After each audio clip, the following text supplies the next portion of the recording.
What's up, all you guys? Welcome back to From the Shelves. I'm Jamie, and today we're going to be looking at the Terminator 2 Ultimate T1000 Motorcycle Cop from NECA. Now, it comes in this nice box window we're all used to seeing from NECA by now with all their Ultimates.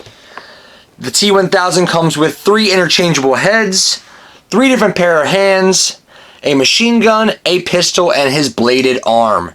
Now, he is very reminiscent of what we saw in the original T1000 release a year or two ago. He's actually right there. But they do fantastic sculpts in their Terminator line. It's probably my favorite out of all the NECA figures, their Terminator series, and this is a spot on Robert Patrick. I loved the original T1000. I'm sure this is going to be no exception. So, without further ado, let's check them out.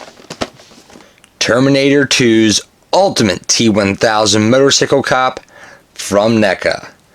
Now, as you can all see, he has a lot of similarities from the original T1000.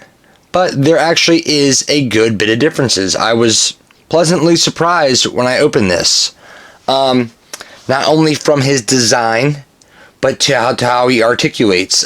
His paint is pretty much the same. It looks like they've touched up a few places, cleaned it up a little bit, refined the figure all around. But a good bit of reuses. So we'll get into the paint first. Now, as you can all see, he is a very nice navy blue, reminiscent of the original figure. When I say original, I mean the first Ultimate T1000. You can see we get a nice, I don't even want to say a wash on it, a nice gloss coat all over his new jacket. We get a very nice badge of the Los Angeles Police. This is really well done. There's not a touch of missing paint on that. It's really clean. You can see, then we get some gold insignias on his silver badge that makes it pop a little bit. We get his navy pants with some gold tread around that. There's no real wash on this or dry brushing. It's pretty standard colors, but it really works for this series. They don't need anything flashy for the Terminator series in this case. And then we get his boots, which is just another solid matte black. And for his skin tone, they did change his skin tone up a good bit. He is definitely a tanner skin tone than the original. And if you guys can even see in here, they added some almost rosy cheeks. They did a really good job with the face paint on this. Really makes him look very human-like and very lifelike. I loved that. And then for the helmet, we get a solid white up top. Nothing fancy with that either. Another silver insignia on his badge up here in the helmet, and another maybe a gloss black for his brim and the back of the helmet. Nothing crazy. Very simple, but I like it because they did a great job on the first one. And we don't want to forget his metal blade. Similar to what we've seen in the first one, just a nice chrome or silver finish straight through. It's really well blended right here. Looks directly from the movie, so that's nice as well. Now for articulation, we're a little bit different here. As you can see right here, he doesn't even really want to bend at the knees. He bends a little bit lower at his boot. That's a little bit different than we had in the first one. We don't get a removable chest like we did in the first figure as well. This is just one solid piece. No lifting off the chest to put in new bullet marks or bullet holes that we saw in the first one. We get full rotation at the ankle. We get a ball joint at the hip. We get single peg at the elbow. Full rotation at the wrist as well. This is stiff, brand new out of the box. a lot stiffer than I would like, especially because the accessories, but we will get into that. And then we get a ball joint at the neck. This isn't at the head pivot, because the whole neck and head will remove to put on a interchangeable head. I said exact same articulation in the upper torso body that we had with the original figure. The down below the knees are just a tad different. Now for accessories, we get the original Robert Patrick T1000 head, which is, I loved this sculpt, and I still do. It is a spot-on version of him, in my opinion. You can't get much better than what they do with the T1000 and the T800 with Arnold.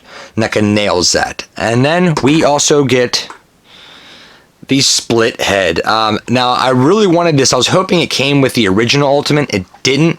So I think I'm going to be using this on the original Ultimate and leaving the motorcycle cop with the helmet on.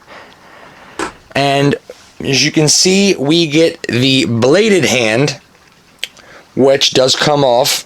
It comes off right in the middle. So these are really tight. Really, really tight. And we get a regular hand that pops right into him. Now,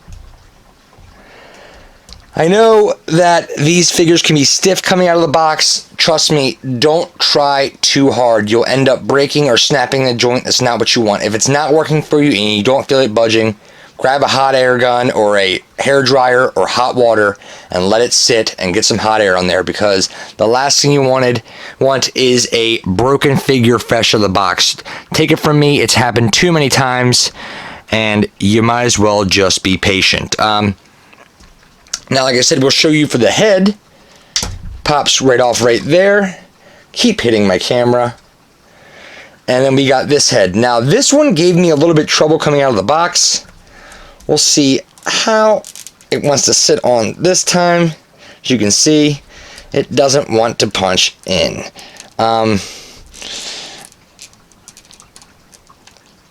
Yeah, you can see it's not really sitting too flushly on there. But I won't be using this anyways. Maybe you guys won't have the same problem. But this is the third attempt I've tried with him, and it's still no luck. And then we'll try the regular Robert Patrick head. This one wasn't as much as the same. There you go. It pops right on. But see, it still doesn't fit very flushly. But, like I said, that's no worries for me, because I will be keeping the motorcycle helmet on. And then we also get his interchangeable hands. Now we get a set of hands he originally comes with. He does not come in the box at how I had him posed. We get his open hand like this, as well as you see on his left hand. And we get his gun hand, which he is holding the machine gun, and a gun hand for the left hand as well. He comes with a pistol.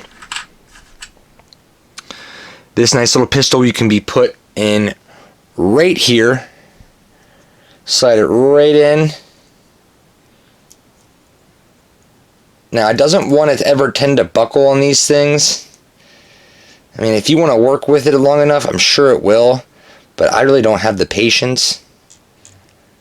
So, and then we get his machine gun. This is cool. I was wishing it came with the original, but he doesn't really ever use it until he is in the full police cop uniform, or I'm sorry, motorcycle uniform. And last but not least, we do get his pointer, finger, spear, whatever you want to call it, hands. We get one for his left and one for his right. We got one of these in the original, so nothing that new, and now we can just have them in both hand. Before I forget, there is another major difference. His walkie-talkie in the original was an all black, if I'm not mistaken, and in this, it looks like they brightened it up and threw a new paint coat on it. It is a chrome silver, but like I said, no real washes or dry brushing on anything. Everything's real solid and matte, but it looks good, works good for this figure. Now, for a comparison, I have in not only the Ultimate from the first go round, which is right here, but I have the Frozen motorcycle cop, which was released years ago. As you can see how far this has come, the Articulation. You see, you get just a swivel right here, and he moves right there, and at the ball joint, maybe some head movement. Not much to it. The Ultimates have come a long way in terms of articulation, but it is pretty much the same exact design. His head moves a little bit better. On the Ultimate, this one doesn't look up all the way, but just a little bit of reference for you. And then we get the Comic-Con exclusive from years ago. Oh, the all chrome, as you can see right here. So, most of all these figures are very, very reminiscent of each other. Very similar, just different variants. I like to think that the original T1000 is still my favorite, this one right here. But this is a great addition, especially if you missed this. Not to say they aren't extremely expensive or extremely hard to find anymore. It's just people may not be able to find them if you don't want to order them offline or your local toy store doesn't have them. These sure will be there eventually. So, all in all, guys, from just pretty much repaints to having almost the same articulation and a little bit of new sculpt and body style, but stuff we've already seen, especially on other figures, he gets a C+. I mean, they're still fantastic figures. Like I said, the Terminator 2 line and Terminator line from NECA are my favorite figures from them. I am a little biased. It is my favorite movie, but like I said, if you're a diehard Terminator fan, you gotta have this one for the collection. So, remember guys, if you like what you saw, hit that like button, comment, subscribe. I continue to love talking to you guys, so keep on collecting.